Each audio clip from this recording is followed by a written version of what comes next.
डिसेंबरच्या महावीर जयंतीच्या आज 11 तारीख आहे. महात्मा ज्योतिराव फुले यांची जयंती आहे. त्या निमित्तानं आणि उद्याच्या 14 तारखेला येणाऱ्या घटनेचे शपथकार डॉक्टर बाबासाहेब आंबेडकरांची जयंती आहे. या जयंतीच्या निमित्तानं मी मनापासून सर्वांना हार्दिक शुभेच्छा देतो. त्या महापुरुषांनी जो आदर्श आपल्या सगळ्यांच्या समोर ठेवलेला आहे त्याच आदर्शाने पुढं आपल्याला सगळ्यांना वाटचाल करायची. त्याच्यातूनच तुमच्या माझ्या महाराष्ट्राचं भलं होणार आहे. त्याच्यातूनच आपल्याला शिवशाहू फुले आंबेडकरांच्या विचारधारेला एक अधिक चांगल्या पद्धतीनं गती देण्याचं काम करता येणार आहे आणि ह्याच्यातून जातीय सलोखा वाढणार आहे आणि सगळ्या महाराष्ट्रातल्या जनतेने गुण्यागोविंदांनी त्या ठिकाणी एकत्र राहायचंय. या पद्धतीनं आपण सगळ्यांनी वागायचंय आणि महात्मा ज्योतिराव फुल्यांच्या जयंतीच्या निमित्तानं मी तेच आव्हान तमाम माझ्या सहकार्यांना, तमाम माझ्या जनतेला त्या ठिकाणी करीन.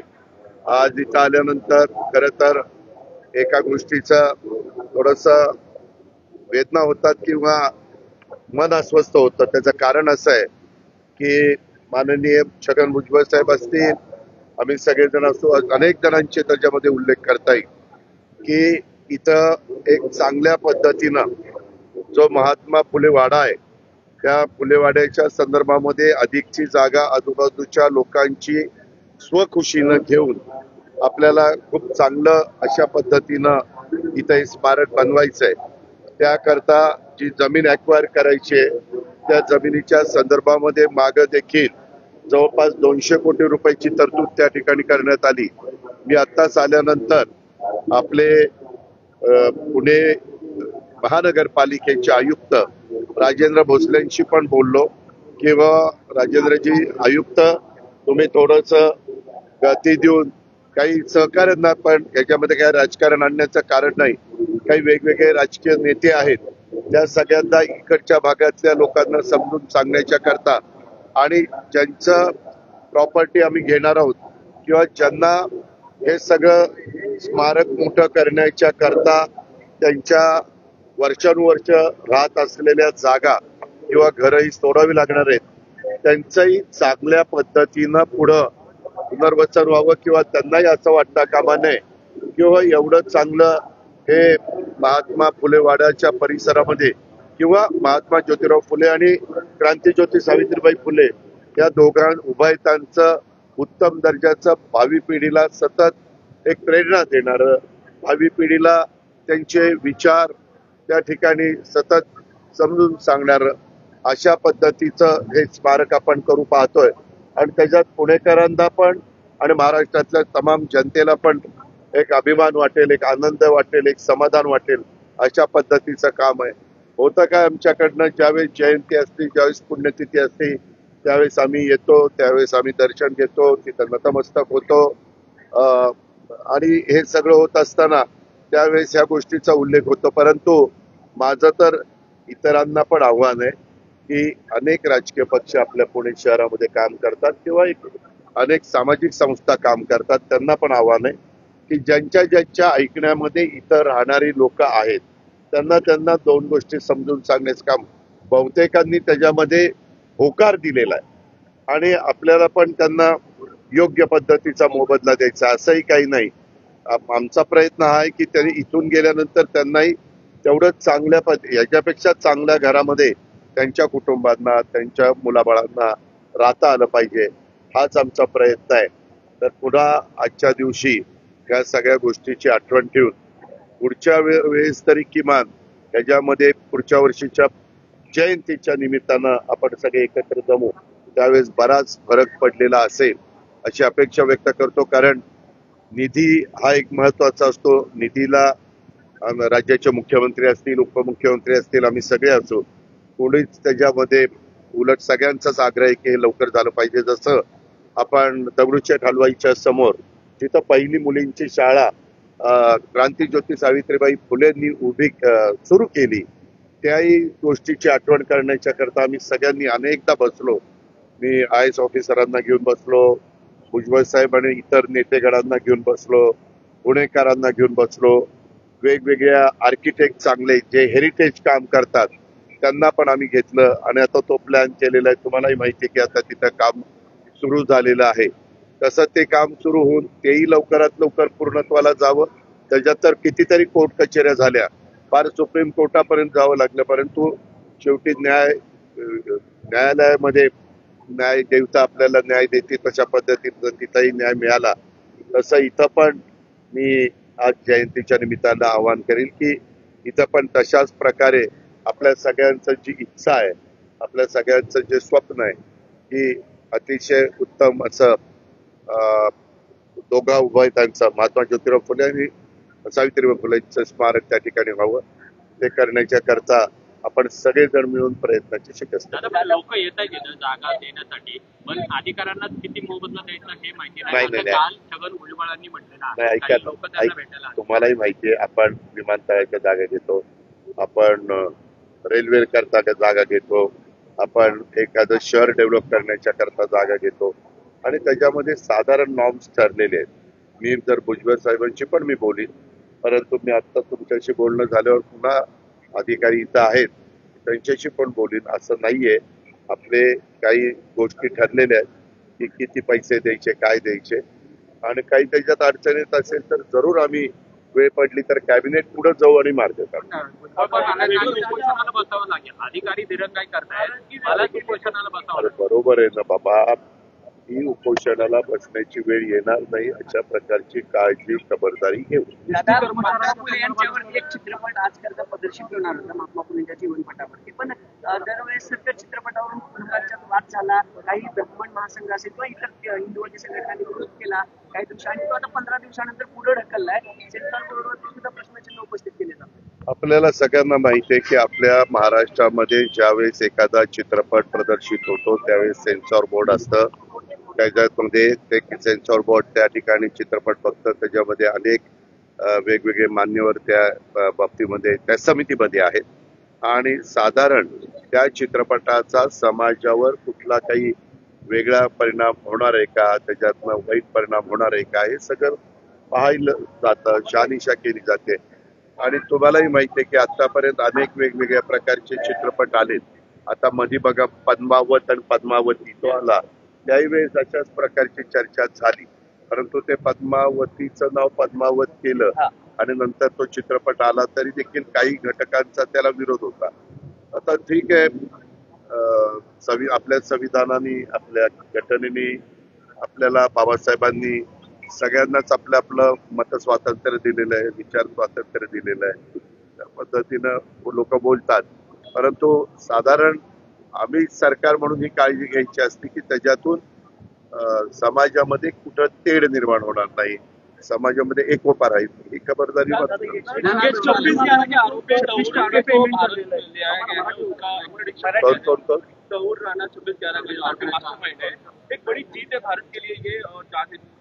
बराबर है. बहुत दिनों तक क्योंकि 26/11 हम सब सभी 11 हम सब बम्बई में थे. तब स्वर्गीय RR पाटिल भी थे, विलासराव देशमुख भी स्वर्गीय थे और हम सब वहाँ थे. ये सब होने के बाद हमने भी राउंड मारा था जहाँ जहाँ ये घटनाएं हुई थी और वो इतनी गंभीर घटना थी कि पूछो मत. इसीलिए उसका मास्टरमाइंड कौन है ये पूछताछ करने की बहुत कोशिश की.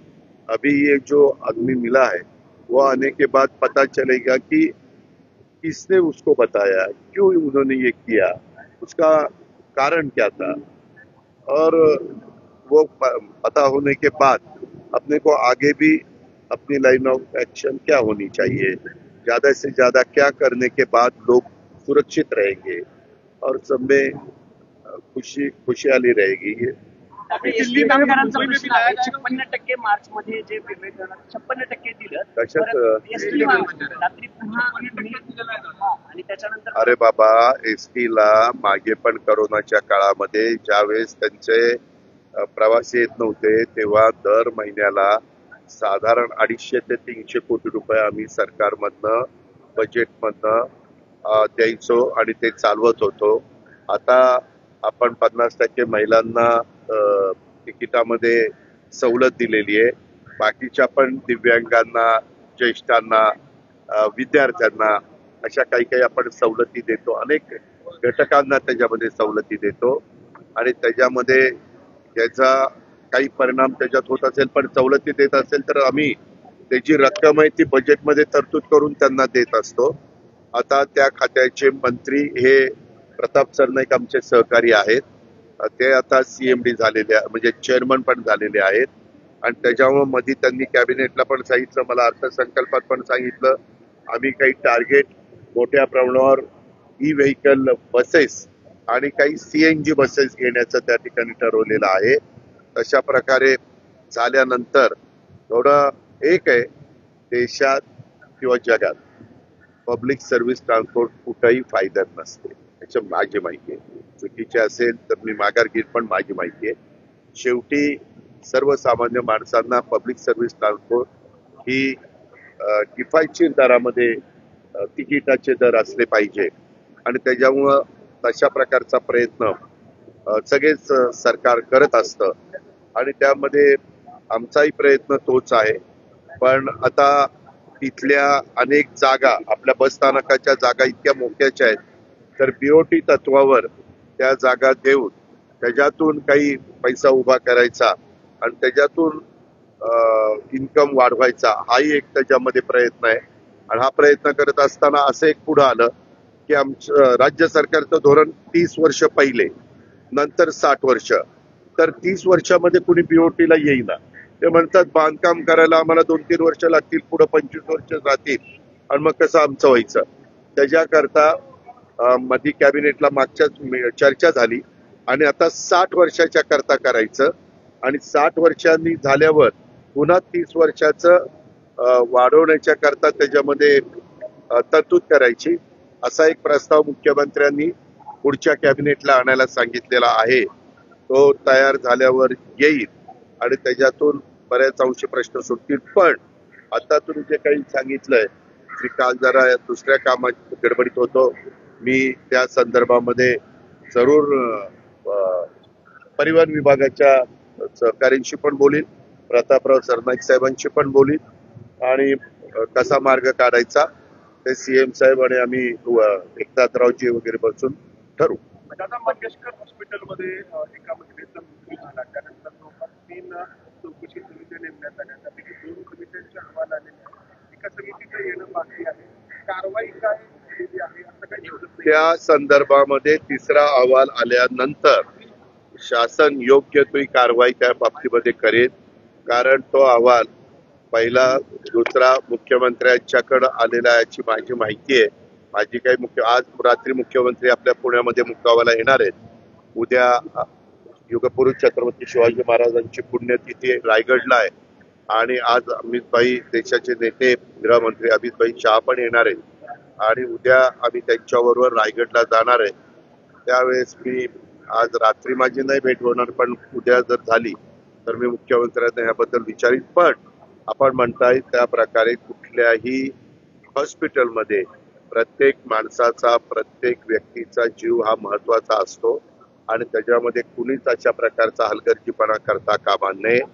त्यामध्ये आमचे आता सार्वजनिक आरोग्य मंत्र्यांचं मध्ये स्टेटमेंट तुम्ही ऐकलं असेल की वैद्यकीय क्षेत्रामध्ये 2 पैसे कमवण्यापेक्षा एक सेवाभावी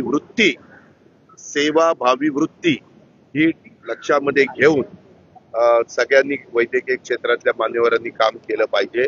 वैद्यकीय क्षेत्रातलं काम मोठं आहे, त्याबद्दल आमचं कोणाचंच दुमत नाही. पण ज्यावेळेस गरीब व्यक्ती असते, मध्यमवर्गीय घरातली व्यक्ती असते, त्यावेळेस तिथं कुठंतरी पैशाकरता तिथं अडवणूक केली जाते, पैशाकरता पेशंटला दाखल केले जात नाही. हे मात्र कदापिही कुणीही करू नये आणि जर कुणी करत असेल तर ते खपवून घेतलं जाणार नाही. त्याबद्दल अतिशय कडक अशा प्रकारची कारवाई केली जाईल. मंगेशकर कुटुंबियावर टीका केली जाते, विजय वडेट्टीवार मंगेशकर कुटुंबियावर टीका केली जाते या सगळ्या प्रकरणानंतर. वडेट्टीवार काल म्हणले की मंगेशकर घराणे हे लुटारूंची टोळी आहे आणि कितपत योग्य असेल. मंगेशकर कुटुंबियांचं योगदान जगाला माहिती, भारताला नाही जगाला माहिती. स्वर्गीय लता मंगेशकर असतील, आशा भोसले असतील, उषा मंगेशकर असतील, मीना मंगेशकर असतील, हृदयनाथ मंगेशकर असतील, त्या सगळ्या 5 भावंडांचं जे योगदान आहे त्याला तोड नाही. आणि त्याच्यामुळं कुणी काय बोलावं ते मी सांगू शकत नाही, परंतु बहुतेक महाराष्ट्रीयन जनतेला त्यांच्या परिवाराबद्दल एक आपलेपणा आहे, रिस्पेक्ट आहे. त्याच्यामुळं असं बोलू नये असं वाटतं. रायगडसाठी जो 30 कोटींचा निधी दिलेला होता, 30 कोटींचा निधी दिलेला होता, तो त्यांनी हा वापरला तो नाही ते याची सुद्धा ऐक माहिती ऐक ऐक ती पण माहिती ऐक जरा. तुझ्याच चॅनलला आम्ही बघितली ते माहिती अनेक चॅनलला आपण बघितली आणि ते पण आम्ही तपासून घेणार आहोत. तर तिसरा अहवाल येऊ द्या की बाबा एवढे जर पैसे असले तर ते पैसे काय हळदी कुंकू पुजायला ठेवले, ते जनतेच्या करता आहेत ना. आता त्याच्यामध्ये असंही ठरलेलं आहे, म्हणजे चर्चा झालेली आहे की हे जे काही हॉस्पिटल आहेत त्याच्यामध्ये जे आपल्या चॅरिटेबल ज्या हॉस्पिटल आहेत तसा उल्लेख करायचा की जेणेकरून जनतेला नागरिकांना पण कळलं पाहिजे. कारण आपण 1 रुपयात नामात्र दराने जागा देतो.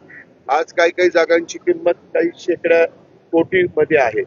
आणि हे कशा करता देतो की एक चांगलं हॉस्पिटल तिथं व्हावं, चांगल्या सुविधा व्हाव्यात, चांगले बेड उपलब्ध व्हावेत आणि त्याच्यातनं 20% तरी गरीब लोकांना ज्यांची ऐपत नाही अशांना पण तिथं उत्तम प्रकारचा ट्रीटमेंट करता देता यावी. ओके, धन्यवाद. महानगरपालिका का मेहरबान आहे? 7 तारखेला अमित शहाचा दौरा आहे. अजूनही तिकडच्या पालकमंत्र्यांचा तिढा सुटलेला नाहीये. तर काळजी करू नका. जरी नाशिक रायगडचा तिढा सुटलेला नसला तरी काम चाललेलं आहे.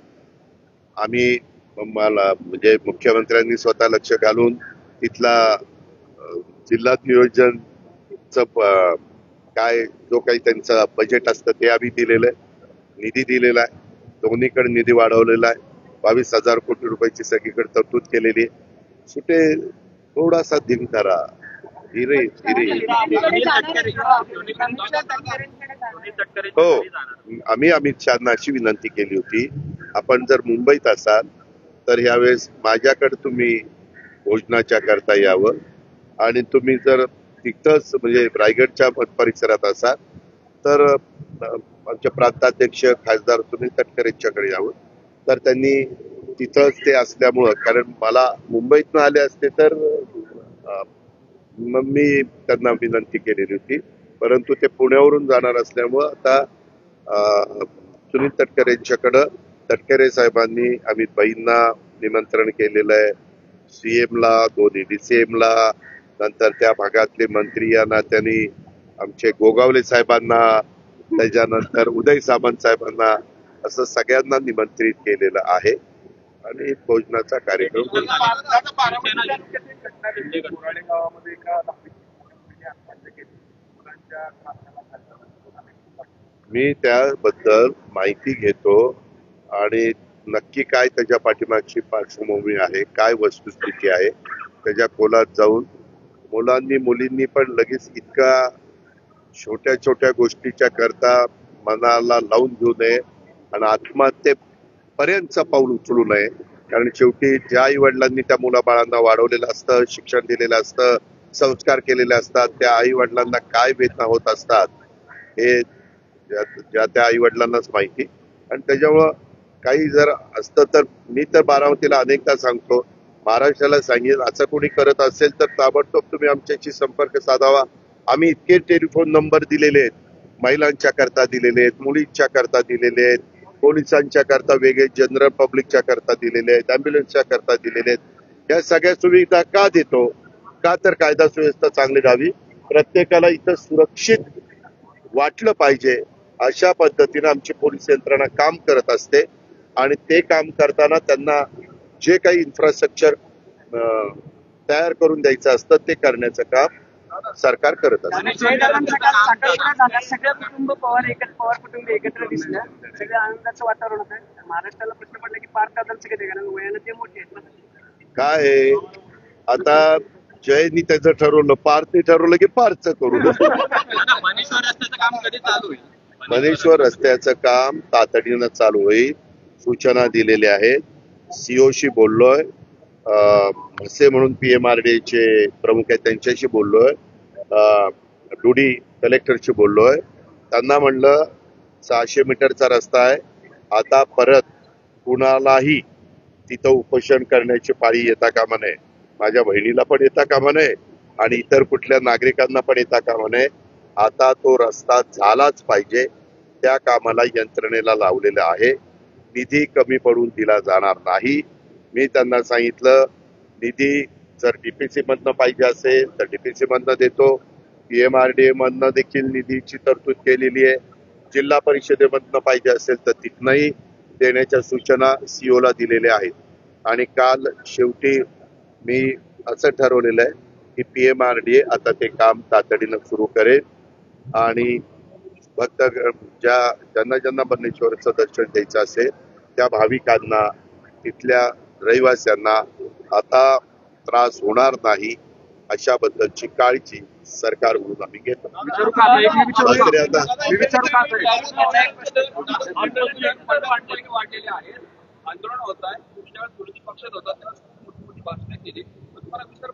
अजिबात नाही विसर पडला. तुला जसा प्रश्न विचारायचा विसर नाही पडलेला तसं मला पण तसा विसर पडलेला नाही. पण आपल्याला सगळ्यांना माहिती आहे पत्रकार मित्रांनो, जागतिक स्तरावर ज्या वेळेस इंधनाच्या किमती वर खाली होतात, आता पेट्रोल डिझेलच्याही किमती, दी ग्रेट अमेरिकेचे राष्ट्राध्यक्ष ट्रम्प आल्यापासून त्यांनी अशा प्रकारची काही परिस्थिती निर्माण केली टॅक्स लावल्यामुळं की सगळी जरा शेअर मार्केट जगातलं अनेक देशातलं गडगडलेलं आहे. त्याच्याबद्दल परवाच मी कुठेतरी भाषणामध्ये पिंपरी चिंचवडला उल्लेख केला आणि या संदर्भात चांगलं माहिती आहे. आम्हालाही जनतेने त्यांना सुखाचं समाधानाचं जीवन जगता यावं म्हणून निवडून दिलेलं आहे. तुझ्यासारख्यावर असे प्रश्न विचारायची पाळी येऊ नये म्हणून आम्हाला निवडून दिलेलं आहे.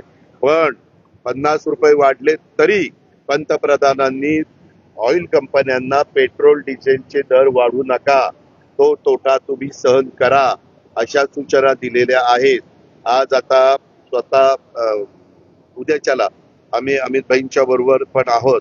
त्यावेळेस साधारण काय केंद्र सरकार ह्याबद्दलची भूमिका घेणार याबद्दल आम्ही चर्चा करू. आणि एकंदरीत वातावरण जगातलंच या कराच्यामुळं गडबड झालेली आहे आणि त्याच्यामुळं किमती कमी अधिक प्रमाणात वर खाली होत आहेत. पण ह्या लवकर पूर्वपदावर याव्यात अशी प्रकारची अपेक्षा आपण व्यक्त करू.